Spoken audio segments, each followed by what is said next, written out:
श्री हरि। एक बार बोलो सियावर रामचंद्र की जय, रामायण मैया की जय, पवन पुत्र हनुमान की जय, वृंदावन कृष्ण चंद्र की जय। मंगले भवने अमंगले हारी, द्रवहु सुदशरथ अजिर बिहारी। कवन सो काज कठिन जग माही, जो नहीं होते ताते तुम पाही। परम स्वतंत्र ना सिर पर कोई, भावई मन ही करहु तुम सोई। भले ही मंद मंदे ही भले करहु, विस्मय हर्ष नहीं कछु धरहु। डकही डकही परिचयु सब काहू, अति असंक मन सदा उछाहू। करम शुभाशुभ तुम ही न बाधा, अब लगी तुमहु न काहू साधा। भले भवन अब बायन दीना, पावहुगे फल आपन कीना। बंचेहु मोहि जवनि धरि देहा, सोई तनु धरहु श्रापे मम एहा। कपियाकृति तुम्हें कीन्हे हमारी, करे हई कीस सहाय तुम्हारी। ममे अपिकार कीन्हे तुम भारी, नारी बिरह तुम होब दुखारी। राम सिया राम सिया राम सिया राम, राम सिया राम सिया राम सिया राम। श्राप शीस धरि हर्षि रामा, हिय प्रभु कहु विनती कीन सिया रामा। निज माया के प्रबलता रामा, करषि कृपा निधि लीन सिया रामा। जब हरि माया दूरि निवारी, नहीं तह रमा नाराज कुमारी। तब मुनि अति साभित हरि चरना, गहे पाहि प्रणितारति हरना। मूषा हो मम शाप कृपाला, मम इच्छा कह दीन दयाला। मैं दुर्वचन कहे बहु तेरे, कह मुनि पाप मिटहि किमि मेरे। जपहु जाई शंकर सति नामा, होई है हृदय तुरज विश्रामा।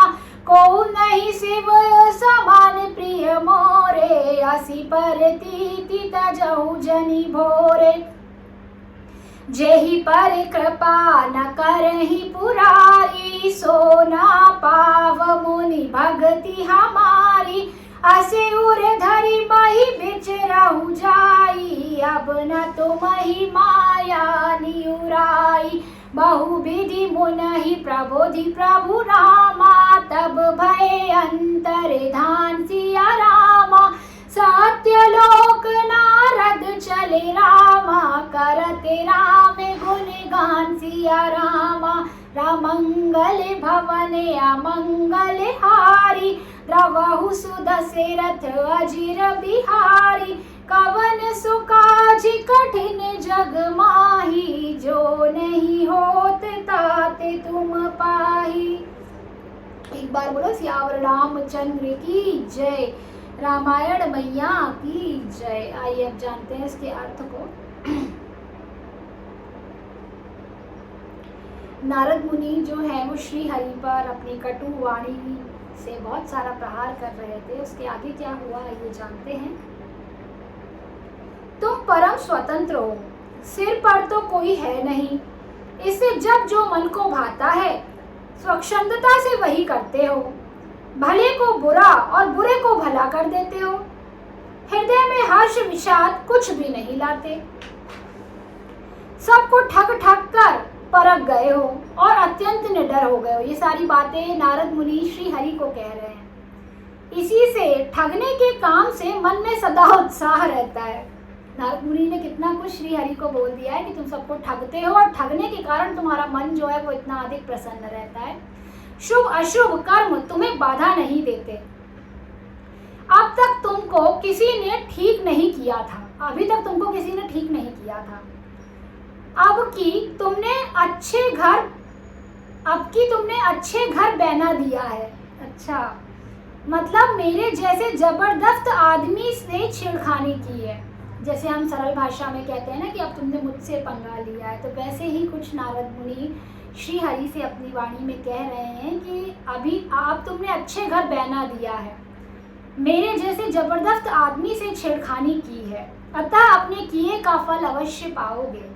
जिस शरीर को धारण करके तुमने मुझे ठगा है, तुम भी वही शरीर धारण करो, यह मेरा श्राप है। तुमने हमारा रूप बंदर सा बना दिया था, इससे बंदर ही तुम्हारी सहायता करेंगे। जिस स्त्री को चाहता था उससे मेरा वियोग कराकर तुमने मेरा बड़ा अहित किया है, इससे तुम भी स्त्री के वियोग में दुखी होगे। शाप को सिर पर चढ़ाकर हृदय में हर्षित होते हुए प्रभु ने नारद जी से बहुत विनती की और कृपा निधान भगवान ने अपनी माया की प्रबलता खींच ली। जब भगवान ने अपनी माया को हटा लिया तब वहाँ न लक्ष्मी ही रह गई और न राजकुमारी ही। तब मुनि ने अत्यंत भयभीत होकर श्री हरि के चरण पकड़ लिए और कहा, हे शरणागत के दुखों को हरने वाले, मेरी रक्षा कीजिए। हे कृपालु, मेरा शाप मिथ्या हो जाए। तब दीनों पर दया करने वाले भगवान ने कहा कि यह सब मेरी इच्छा से हुआ है। मुनि ने कहा, मैंने आपको अनेक खोटे वचन कहे, मेरे पाप कैसे मिटेंगे। भगवान ने कहा, जाकर शंकर जी के शत नाम का जप करो, इससे हृदय में तुरंत शांति होगी। शिव जी के समान मुझे कोई और प्रिय नहीं है, इस विश्वास को भूल कर भी ना छोड़ना। हे मुनि, पुरारी शिव जी जिस पर कृपा नहीं करते वह मेरी भक्ति नहीं पाता। हृदय में ऐसा निश्चय करके जाकर पृथ्वी पर विचरो, अब मेरी माया तुम्हारे निकट नहीं आवेगी। बहुत प्रकार से मुनि को समझा बुझाकर ढांढस देकर तब प्रभु अंतर ध्यान हो गए और नारद जी श्री रामचंद्र जी के गुणों का गान करते हुए सत्यलोक अर्थात ब्रह्मलोक को चले। एक बार बोलो सियावर रामचंद्र की जय। रामायण मैया की जय। पवन पुत्र हनुमान की जय।